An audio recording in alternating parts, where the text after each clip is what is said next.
नमस्कार, मैं हूँ रोहित खन्ना। आप देख रहे हैं भारत न्यूज़ और भारत में एक ही बात है अब राम की, राम मंदिर की।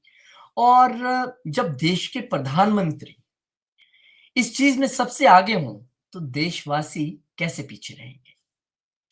प्रधानमंत्री नरेंद्र मोदी 22 जनवरी को अयोध्या में होने वाले प्राण प्रतिष्ठा के अनुष्ठान के लिए यम नियम का कठोरता से पालन कर रहे हैं। क्या होता है ये यम नियम? इसकी भी चर्चा करेंगे। कैसे वो इतनी कठोर तपस्या कर रहे हैं, उसकी भी चर्चा करेंगे। उसके लिए स्वागत करते हैं डॉक्टर राकेश प्रकाश, सीनियर जर्नलिस्ट, हमारे यहाँ के मेहमान। नमस्कार। सर, नमस्कार, जय श्री राम। जय श्री राम। सर, विपक्ष कुछ भी कहे, नेता कुछ भी कहें, उनको भी पता है कि उनके कहने का मतलब सिर्फ विरोध करना होता है मोदी जी का। पर जिस तरीके से देश के प्रधानमंत्री होने के साथ-साथ वो सारी परंपराएँ निभा रहे हैं, कितने ही कटाक्ष उन पे क्यों ना हो, कितनी उँगली क्यों ना उठी हो, लेकिन जिस तरह का वो 11 दिन का ये तप अनुष्ठान इतनी मेहनत से करे, उसके विषय में थोड़ा-सा बताइए? देखिए प्रधानमंत्री मोदी की ये विशेषता है। प्रधानमंत्री अपने कर्तव्य के प्रति बहुत ही निष्ठावान है, बहुत ही लगनशील है और उनका जो जुनून है काम को लेके, वो किसी से छुपा नहीं है। इस उम्र में भी इतनी व्यस्तता के बावजूद वो जिस कठोरता के साथ यम नियम का पालन कर रहे हैं, वो एक महान तपस्वी ही कर सकता है। और प्रधानमंत्री, इसमें कोई दो राय नहीं कि प्रधानमंत्री जिस तरीके से, जिस लगन से, जिस मेहनत से और जिस जोशो-खरोश के साथ लगे हुए हैं, वो अपने आप में एक मिसाल है। आप सोचिए कि उम्र के इस पड़ाव पे पीएम मोदी के अंदर इतनी ऊर्जा है, इतनी क्षमता है और उसकी बदौलत वो हर कठोर भगवान राम की साधना में हर उस नियम का पालन कर रहे हैं जो एक तपस्वी करता है। एक तपस्वी की भांति प्रधानमंत्री होने के बावजूद एक तपस्वी की भांति वो जमीन पे सोते हैं। एक तपस्वी की भांति वो 11 दिनों तक अन्न ग्रहण नहीं करेंगे।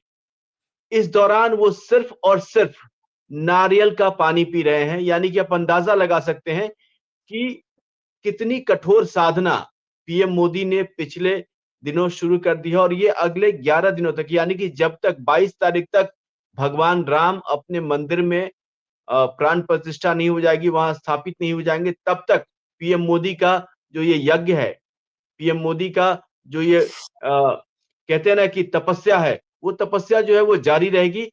और आप देखिए कि पीएम मोदी तपस्या में लीन होने के बावजूद भी अपने दैनिक कार्यों में कहीं से कोई कमी नहीं छोड़ रहे हैं। हर जगह जा रहे हैं, दक्षिण भारत में भी दौरे पे गए हैं, वहां भी लोगों से मिल रहे हैं। आप इस दौरान देख रहे होंगे कि पीएम मोदी के जो कपड़े हैं, जो पहनावे हैं, उसमें भी वो सादगी आपको झलक रही होगी।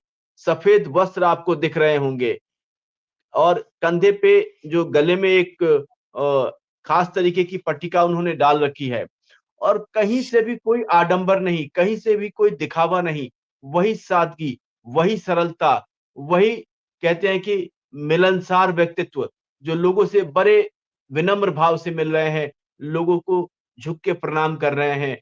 लोग देखिए किस तरीके से एक-एक व्यक्ति के सामने हाथ जोड़कर चेहरे पे वही मुस्कान, चेहरे पे वही भाव और एक-दूसरे के साथ तल्लीनता से मिलते हुए, लोगों से बातें करते हुए और सबसे जानकारी लेते हुए कि ये कौन है, वो कौन है। तो ये प्रधानमंत्री का व्यक्तित्व है और उस व्यक्तित्व में जो सबसे बड़ा जो एक महत्वपूर्ण बात है, वो ये है कि प्रधानमंत्री साधना करते हुए, प्रधानमंत्री नियमों का पालन करते हुए अपने कर्तव्य में कहीं कोई कमी नहीं आने दे रहे हैं। और आपको पता है कि यम नियम कितने कठोर नियम होते हैं।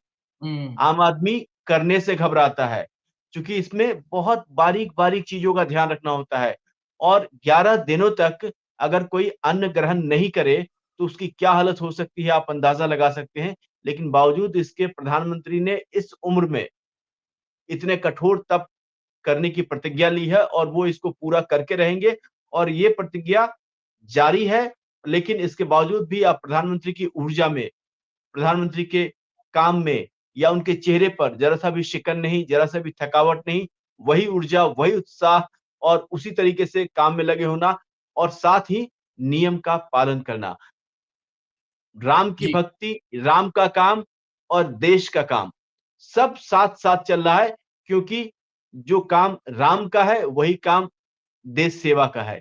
यानी कि राम का नाम लेते हुए, राम के नियमों का पालन करते हुए, राम के मूर्ति यानी कि प्राण प्रतिष्ठा की स्थापना तक एक नियम का पालन करते हुए, तपस्वी की तरह यम नियम का पालन करते हुए और अन्न छोड़ देना, नारियल पानी पीकर 11 दिनों तक उपवास करना और हर दिन ज़मीन पे सोना, ये कोई यशस्वी और तपस्वी प्रधानमंत्री ही कर सकता है, जो कि हमारे प्रधानमंत्री नरेंद्र मोदी हैं। और इस दौरान ऐसा नहीं कि वो लोगों से नहीं मिले, देखिए कितनी तल्लीनता से लोगों से मिल रहे हैं, मुस्कुरा रहे हैं और वही शालीनता उनके चेहरे पे है। हाँ, एक परिवर्तन है कि अब जो उनके शरीर पे जो कपड़े हैं, उनमें सफ़ेद रंग जो है, सादगी का रंग जो है, वो आपको साफ-साफ दिखाई दे रहा है और वही सादगी और वही सरलता हमारे प्रधानमंत्री के व्यक्तित्व की पहचान है और यही पहचान जो है उनको आम लोगों से जोड़ती है और यही पहचान जो है ये बताती है कि प्रधानमंत्री मोदी प्रधानमंत्री होने के बावजूद भी भगवान राम के कितने बड़े भक्त हैं कि भगवान की भक्ति में उन्होंने सादगी का वो रूप धारण कर रखा है जिसकी उम्मीद एक प्रधानमंत्री से नहीं की जा सकती लेकिन प्रधानमंत्री इस मिथक को भी झुठला करके और सादगी और सरलता का परिचय दे रहे हैं और लोगों के बीच उतनी ही सादगी से, उतनी ही सरलता से और उतनी ही विनम्रता के साथ वो मिल रहे हैं, जुड़ रहे हैं, प्रणाम कर रहे हैं, आशीर्वाद दे रहे हैं। तो ये जो एक उत्तम व्यक्तित्व है, ये जो एक कहते हैं कि महान व्यक्तित्व है, ये उसका परिचायक है और ये चीज़ आपको हमारे प्रधानमंत्री नरेंद्र मोदी में साफ-साफ दिखाई दे रही होगी। जी।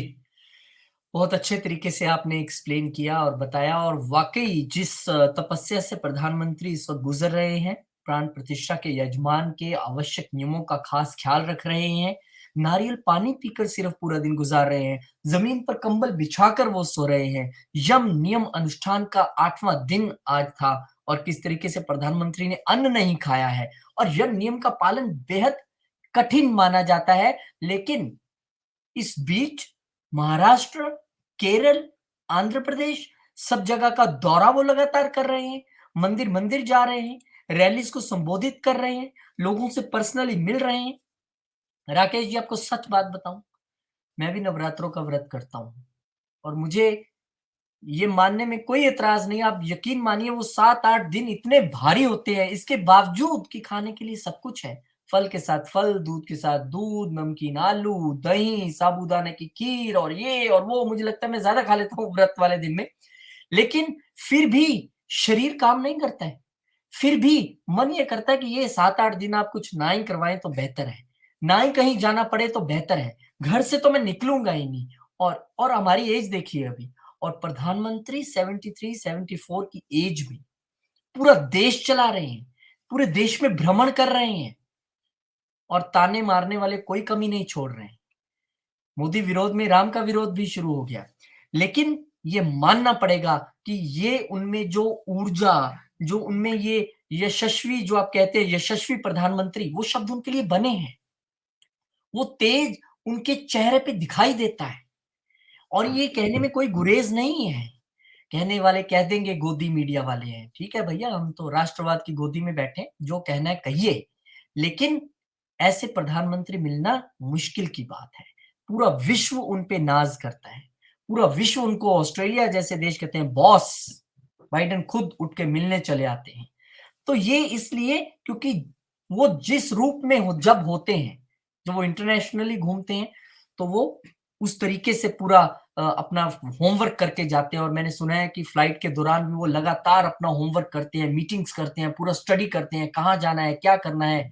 18-18, 20-20 घंटे काम करते हैं और फिर पूरे वर्ल्ड में अपना एक प्रभुत्व दिखाना और उसके बाद जब देश में होते हैं, तो देश का पूरा काम करना और जब धर्म से जुड़ते हैं, तो कैसे धर्म और देश इकट्ठे चल सकते हैं। ये प्रधानमंत्री ने ये अभी साबित किया है पिछले 9 सालों में और अब ये राम मंदिर का जो अनुष्ठान चल रहा है, इसके विषय में तो क्या ही कहना। एक पोस्ट उन्होंने किया था, जब उन्होंने 11 दिन का अनुष्ठान शुरू किया था, तो उन्होंने प्लेटफ़ॉर्म एक्स पे लिखा था, अयोध्या में रामलला की प्राण प्रतिष्ठा में केवल 11 दिन बचे हैं। मेरा सौभाग्य है कि मैं भी इस पुण्य अवसर का साक्षी बनूँगा। प्रभु ने मुझे प्राण प्रतिष्ठा के दौरान सभी भारतवासियों का प्रतिनिधित्व करने का निमित्त बनाया है। इसे ध्यान में रखते हुए आज से 11 दिन का विशेष अनुष्ठान प्रारंभ कर रहा हूँ। ये पहले दिन जब उन्होंने किया था। मैं आप सभी जनता जनार्दन का आशीर्वाद का आकांक्षी हूँ। इस समय अपनी भावनाओं को शब्दों में कह पाना मुश्किल है, लेकिन मैंने अपनी तरफ से एक प्रयास किया। इन शब्दों को पढ़ते वक़्त मैं भी भावुक हो रहा था, तो वो लिखते वक़्त क्यों ना हुए होंगे। वो अनुष्ठान कर रहे हैं, इतना तप कर रहे हैं, लेकिन कह रहे हैं कि मैं 142 करोड़ देशवासियों का प्रतिनिधित्व कर रहा हूँ, उनके निमित्त हूँ मैं। कितनी शब्दों में उन्होंने लिखा है, तो क्यों ना भावुक हों लोग। और क्रिटिसाइज़ करने वाले क्रिटिसाइज़ करते रहेंगे, लेकिन मुझे लगता है ये युगों-युगों तक याद रखा जाएगा, युगों-युगों तक। और इस तरह का अनुष्ठान कोई बड़े-बड़े संत, कोई बड़े-बड़े तपस्वी ही कर सकते हैं और ये तपस्या ही है देश को इस तरीके से चलाना, इस तरीके से सभी चीज़ों में शामिल होना। देखिए, प्रधानमंत्री ने धर्म और कर्म दोनों के बीच एक ऐसा संतुलन स्थापित किया है कि न तो वो अपने कर्म में कभी कमी आने दे रहे हैं और न ही अपने धर्म के प्रति आस्था और निष्ठा में कोई कमी आने दे रहे हैं। यानी कि वो निष्ठावान भी हैं, वो धर्म की जितनी भी मान्यताएँ हैं, परंपरा, संस्कृति, रीति-रिवाज हर एक चीज़ का ध्यान रख रहे हैं और साथ ही अपने कर्तव्य के प्रति उतने ही सजग हैं। अपने कर्तव्य को लेकर के उतने ही सावधान हैं और लगनशील भी हैं।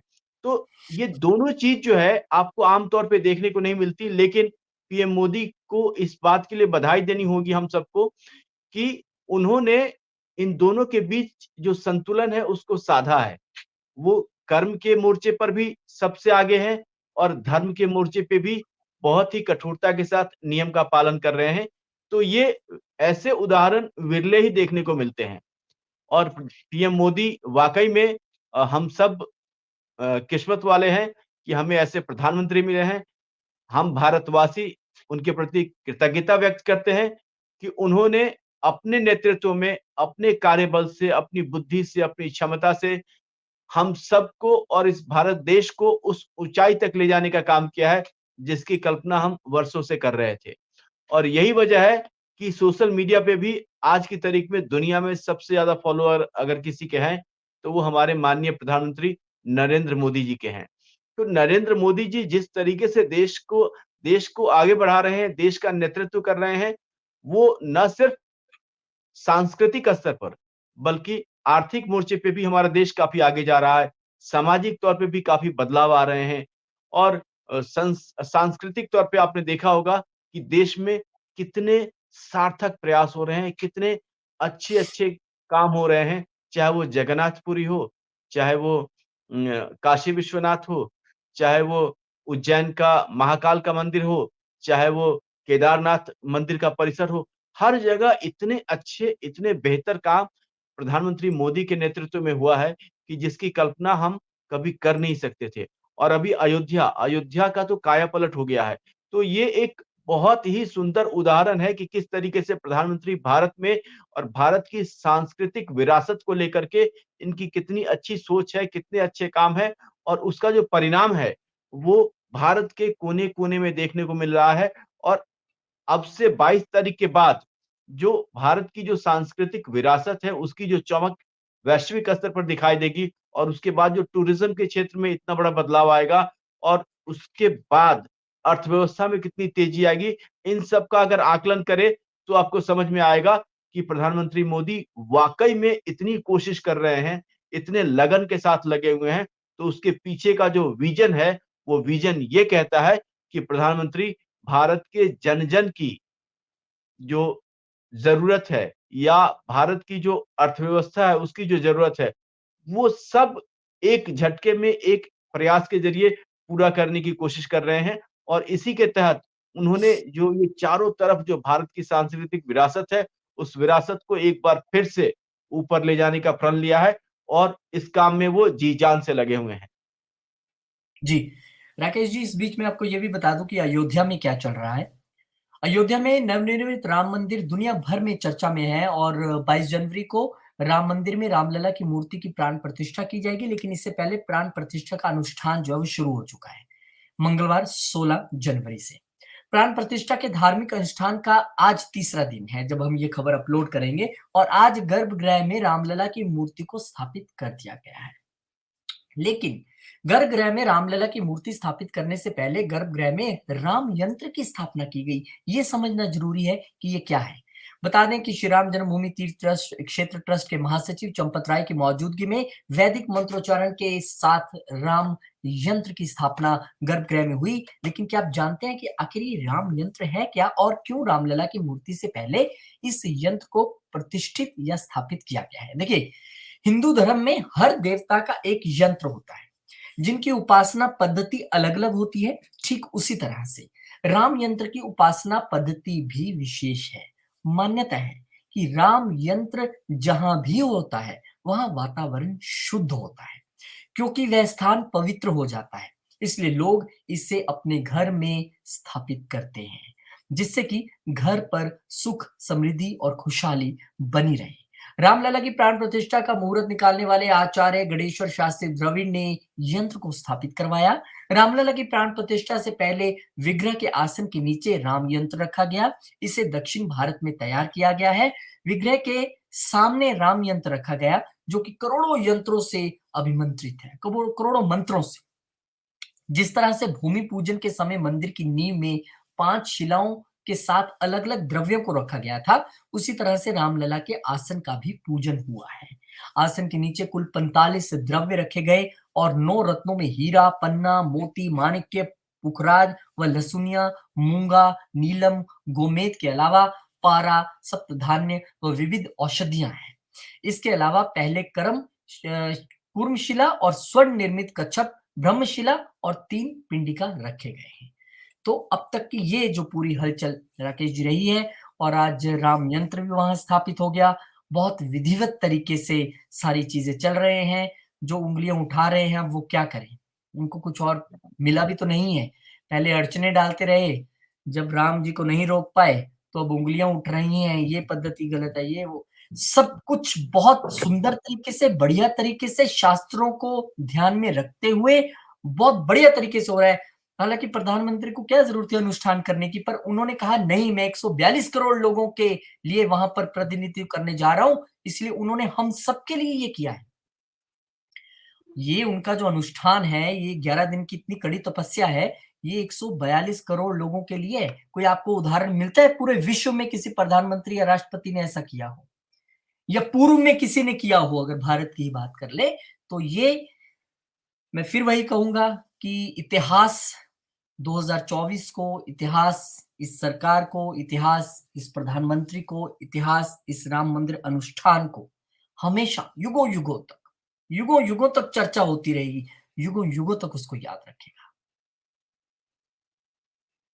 नहीं, बिल्कुल आपने सही बात कही है कि जिस तरीके से प्रधानमंत्री गंभीरता के साथ और माफ़ कीजिएगा, जिस गंभीरता के साथ प्रधानमंत्री इस पुनीत कार्य में लगे हुए हैं और जिस तत्परता और जिस शालीनता का वो परिचय दे रहे हैं, वो वाक़ई में सराहनीय है और इतिहास इस बात के लिए प्रधानमंत्री को सदैव याद रखेगा कि भारत को एक ऐसा प्रधानमंत्री मिला जिसने कि भारत की संस्कृति, भारत की परंपरा, भारत के रीति-रिवाज और भारत की जो पौराणिक मान्यताएँ हैं, उनको पुनः स्थापित करने का अगर श्रेय किसी को जाता है, तो वो श्रेय हमारे भारत के माननीय प्रधानमंत्री श्री नरेंद्र मोदी जी को जाता है।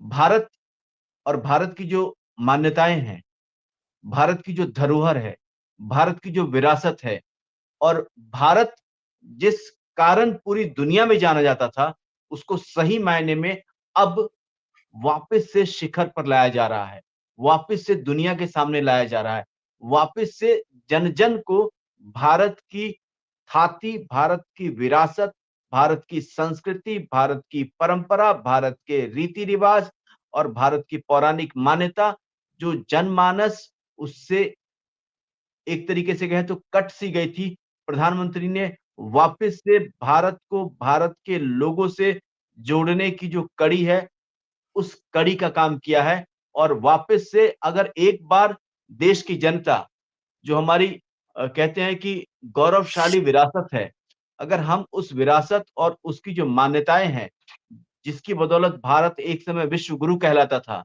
अगर हम वापस से उस तरीके से अपनी चीज़ों को संजो करके, सराह करके अगर हम उसको आगे बढ़ाएँ, तो वो दिन दूर नहीं जब फिर से भारत विश्व गुरु कहलाएगा और उस विश्व गुरु कहलाने के क्रम में जितनी भी प्रक्रियाएँ हैं, जितनी भी बाधाएँ हैं या जितनी भी दिक्कतें और परेशानी है, प्रधानमंत्री एक-एक करके सबको दूर कर रहे हैं, एक-एक करके सब बाधाएँ खत्म कर रहे हैं और देश की खातिर इस उम्र में भी तपस्या कर रहे हैं। लोगों की खातिर इस उम्र में भी यम-नियम का पालन कर रहे हैं और भारत का भविष्य उज्ज्वल हो, इसको ध्यान में रखते हुए वो 11 दिनों तक अन्न नहीं खाएँगे और सिर्फ़ नारियल का पानी पी रहे हैं और इतना सब कुछ करने के बावजूद भी आश्चर्य की बात ये है कि कहीं से भी उनके किसी भी कार्यक्रम में या किसी भी तरह के काम में कहीं कोई कमी देखने को नहीं मिल रही है। चेहरे पे वही मुस्कान है, वही ऊर्जा है, वही उत्साह है और उसी तत्परता के साथ वो देश भर में भ्रमण कर रहे हैं और जनहित के कार्यों में लगे हुए हैं। लेकिन सब कुछ करते हुए भी उनका जो ध्यान है, उनका जो वो कहते हैं ना कि उनकी जो नज़र है, वो अपने तप और अपने जप पे लगी हुई है और तप और जप का जो उद्देश्य है, जो मकसद है, वो है भगवान श्री राम। तो हुँ। जो इतनी बारीकी से और इतने कठिन तपस्या के ज़रिए जो अपने उद्देश्य के प्रति इस तरह समर्पित हो, उसका व्यक्तित्व कितना विशाल और विराट हो सकता है, इसकी कल्पना आप और हम आसानी से कर सकते हैं। और ये जो विशाल और विराट व्यक्तित्व है, ये व्यक्तित्व हमारे प्रधानमंत्री का है और ऐसे व्यक्तित्व और ऐसे कहते हैं कि भाग्यशाली हमारे लिए और हमारे देश के लिए नरेंद्र मोदी जी साबित हो रहे हैं कि इनके आने के बाद देश में जितनी भी समस्याएँ थी, एक-एक करके कम होती जा रही है और हम उम्मीद करते हैं कि हमारा देश प्रगति और समृद्धि के मार्ग पर और तेज गति से आगे बढ़ेगा। जी। जी, बिल्कुल सही कहा आपने और बहुत सुंदर तरीके से आपने पूरा विवरण दिया, पूरा विवेचन इसका किया और हम आप सही कह रहे हैं कि जितनी तत्परता से जितने जप, तप, अनुष्ठान और जितने त्याग से प्रधानमंत्री आगे बढ़ रहे हैं, पूरे देश को आगे बढ़ाने के लिए, वो वाक़ई सराहनीय है और हम भी प्रार्थना करते हैं भगवान उनको बहुत, बहुत, बहुत लंबी उम्र दे और इसी तरीके से वो देश की सेवा करते रहें। बहुत-बहुत धन्यवाद राकेश जी। अब इंतज़ार 22 तारीख का है, पर उससे पहले जितने अनुष्ठान होंगे, जितनी चीज़ें अयोध्या में होंगी, उसको हम लगातार अपने दर्शकों तक पहुँचाते रहेंगे। आप सब भी कमेंट बॉक्स में अपनी राय ज़रूर लिखें, जय श्री राम ज़रूर लिखें और इस चैनल को सब्सक्राइब ज़रूर कीजिए, वीडियो को शेयर करें, लाइक करें और भारत न्यूज़ को अपना आशीर्वाद ज़रूर दीजिएगा। बहुत-बहुत शुक्रिया, नमस्कार, धन्यवाद, जय श्री राम। नमस्कार। जय श्री राम।